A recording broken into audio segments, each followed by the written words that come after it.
option of, and what we have done is select the best option that we believe, based upon our interpretation of the law, that we can most quickly operationalize. And so it is, in our minds, it is we have an emergency, we need to get a particular result, we have to obey the law and the Constitution. Within those options, what are the quickest ways to get it done? And the cabinet is, it's like our brain. We always second guess, we always seek other opinions, but at the end of the day, we come to a decision and then we act. So we're just sharing with you that the cabinet does not operate in a monolithic way. We are always ruminating on the facts that are placed before us. All right, again from Zoom, the media is really just on Zoom, so let's just have them there. This from JNN. Identify yourself, kind sir. Michael Sharp from Jamaica News Network, JNN. Mr. Prime Minister, you say we should prepare for the worst, but at the same time, don't panic. Can you assist us in terms of your modeling? While our curve is relatively flat, what are your numbers showing? When would you, for example, go the route of say, now let's lock it down? So a very good question. I have been very reluctant in sharing the modeling information. The Minister of Health has told me that it was shared before, and I'll allow either the Minister of Health or the CMO or the representative of Minister of Health to, if they choose to say what the numbers, what our models are. My own reservation in sharing them is that they are used responsibly, because you could share these numbers and then someone says, see, this is what you predicted, but it didn't happen. These are our best perspectives. They are our best assessment, but they do not represent what will happen in reality. So I'll ask the Minister of Health, if you so wish.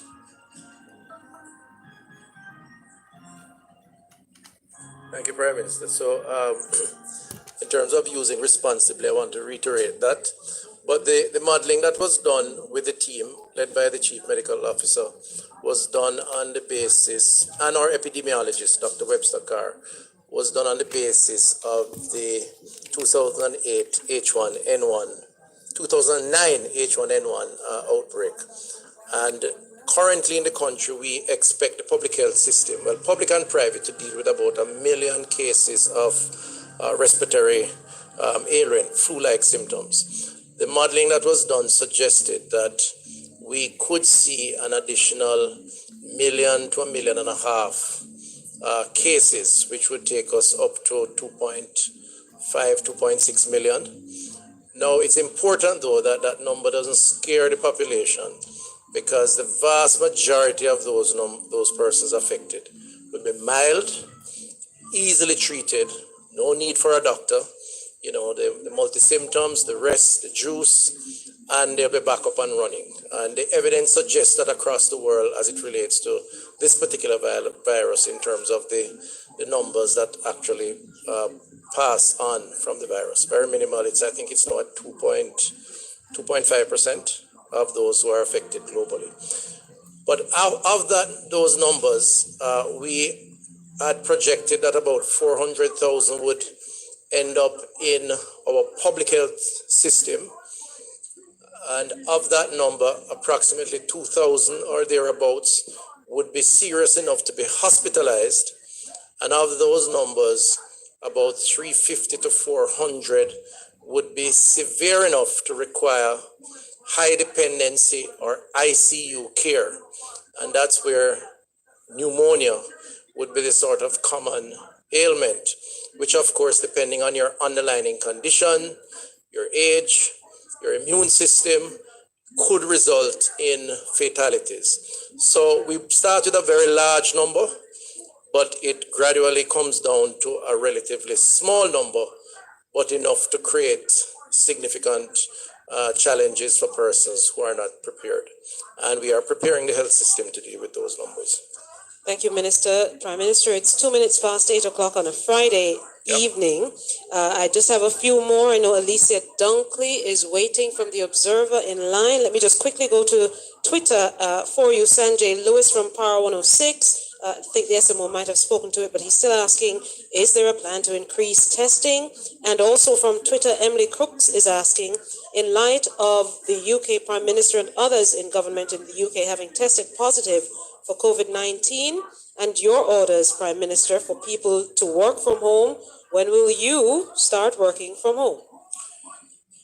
I plan to work from home today, but so we are thinking about a protocol about whenever there is a crisis, there is an element of the crisis which is leadership.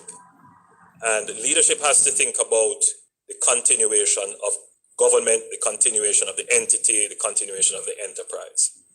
So even for us as members of parliament, cabinet ministers, we have to think of a protocol. The Ministry of Health has a protocol where they rotate, they allow critical leadership to take a break, refresh, and come back. Yeah, I hope you are following the protocol strictly. And we in the cabinet will have to be following, yes, we will have to be following that protocol. We started last week where we had our virtual meetings, and we intend to continue with those virtual meetings. I certainly will have to be in office on Monday. Tuesday, I'm planning to work from home. Wednesday, I'm planning to work from home. Thursday and Friday, we may be back in the office. So yes, I too am taking off and working from home. The Minister of Health, I will place him under quarantine if he doesn't take a break. Thank you, sir. Let's go to Zoom. Alicia? Thank you. Alicia here from the Observer. I heard just now that there were contemplations for the police to further be used as it relates to tracking the individuals who have come into the island between the 18th of March going onwards. There have been concerns raised by the Police Federation as to the strain on the members. During your contemplations or discussions today, was that an issue that came up? Was there anything that you spoke about that you would want the public to know? Certainly. As it relates to the police and the resource? Yesterday, we had our National Security Council meeting, which, you know, we have been very disciplined in having our National Security Council meeting. We have not missed a month that we haven't had that meeting. And we spent almost all the time discussing the response of the security forces, and quite a bit of emphasis was placed on the response of the JCF. The commissioner informed me that he has trained a number in the hundreds of officers to specially respond to the COVID-19 threat, and that special response would be the necessary gears and the necessary protocols as to how they would treat with it. I couldn't tell you whether or not that number is sufficient and how well dispersed they are around the island. I'm certain that the JCF at some point will give an indication. As I said earlier in my presentation, in treating with the crisis, law enforcement and public order will be critical to us coming out of the crisis. And when we're talking about law enforcement and public order, it is the JCF. Now is the time when we will have to rely on the JCF.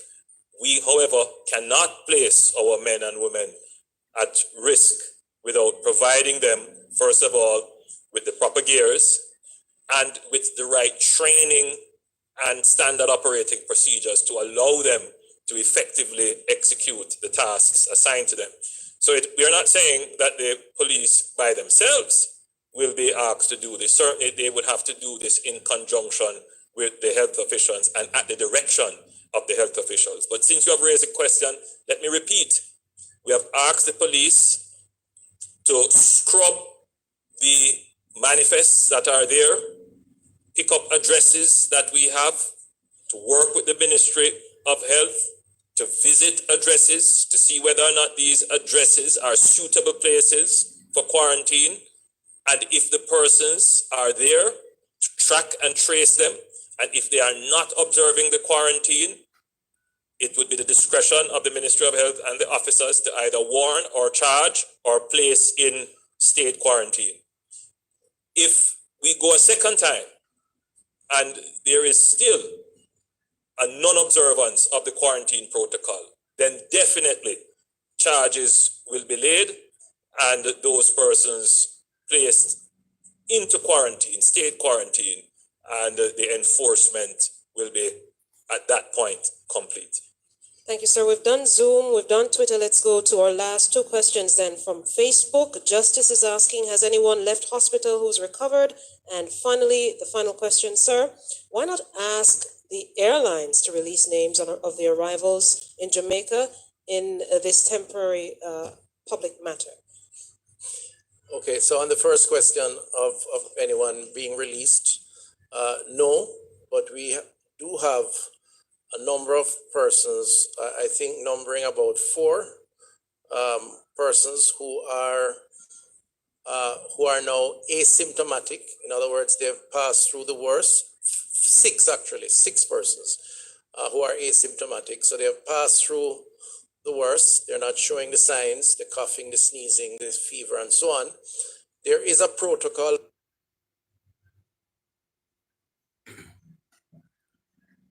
for releasing these individuals, and the protocol is simple: 2 negative tests within a 48 hour. Coming to you live from the office of the Prime Minister. So you do a test today. If it's negative, you wait 2, because the clinical theory on a person transitioning from being ill to being well is based on getting that negative test. During the asymptomatic period, when they are not showing the signs, they are termed in medical jargon to be shedding the virus, which makes them highly contagious to persons they come in contact with, even though they show no symptoms. And I'm told that that could go up to 30 days. So we have to find somewhere to house them while they are shedding, so that they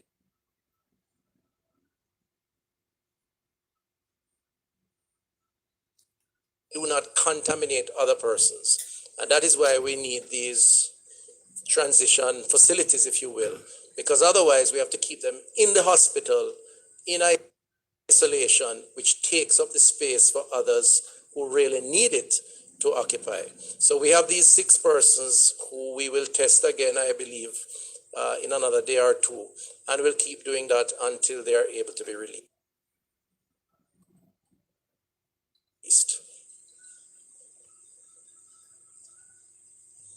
Does that also cover the airlines issue? Oh, for the airlines, we are very careful about releasing personal information in this time. There's many legal implications around that. However, if it is assessed, if we do take a careful assessment of it and we see that this is the only option, then it may be something that we would consider. But we will not release the names just yet or right now.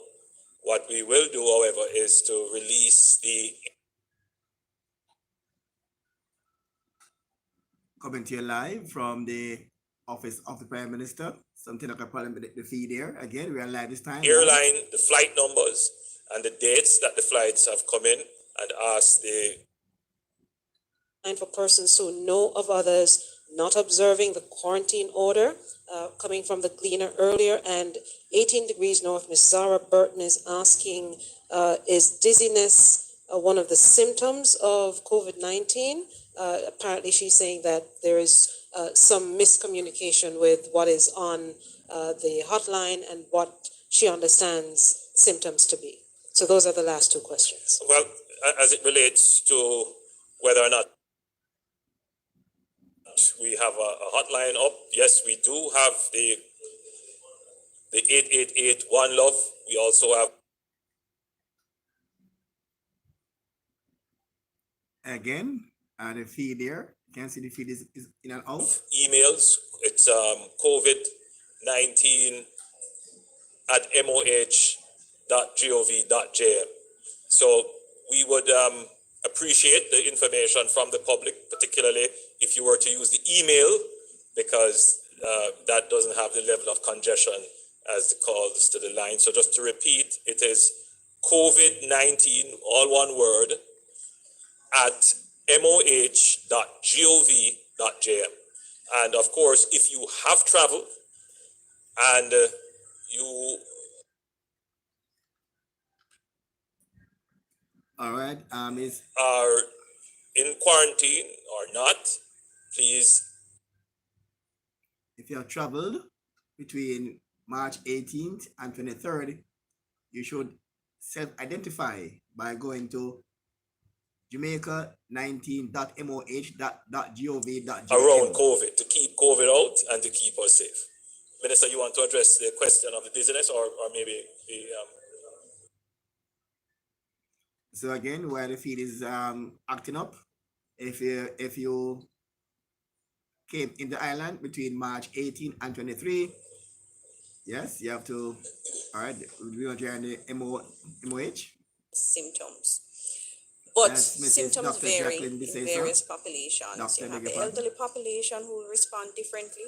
You have the very young who will respond differently.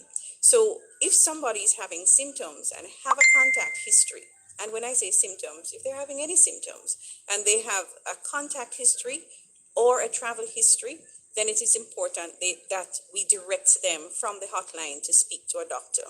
So I do recognize that I have received the calls myself, and I have seen that there are some deficiencies in terms of that referral process. And I'm hoping that within the next few days, we will be able to sort that out so that any persons who would be at risk of an exposure, who have symptoms, we can at least have a discussion with them to speak about those symptoms and see if it is in fact relevant to COVID. All right, you heard it from the MOH, the MO, I should say. So CMO, you're saying that dizziness CMO. maybe, but it is not one of. And it said dizziness may be a symptom, not confirmed, because the feed just was acting up a short while ago to get the CMO. The common symptoms. All right, back to the Prime Minister. But the feed is again, it's a challenge with the feed from the live from the office of the Prime Minister.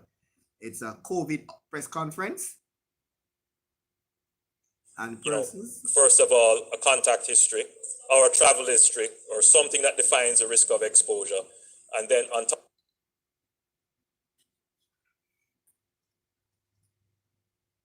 Our apologies for the breaking in the feed live from the office of the Prime Top of Minister. that, any symptom would then need to be investigated.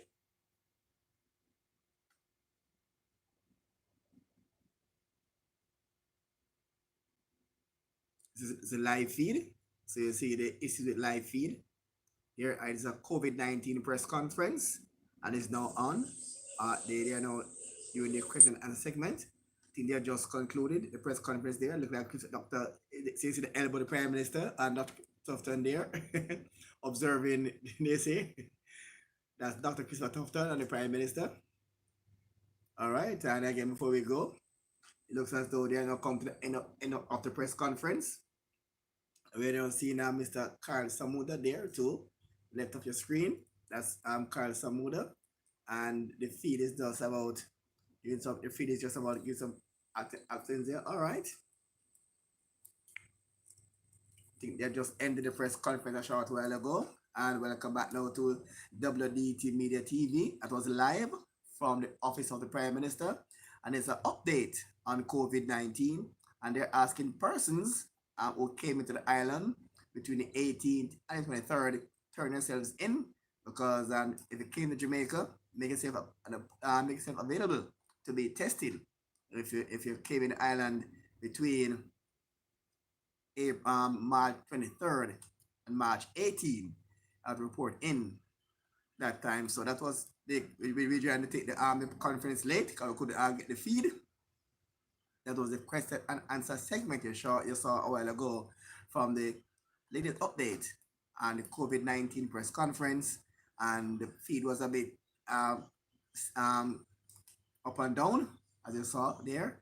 From there again, this is WDT Media TV, and thanks for joining us. And this was a live broadcast of the press conference. Until then, join me tomorrow, same time, same place tomorrow for the Dudley Thompson Show, and we'll continue to give you updates on the Hagley Park Road Improvement Project.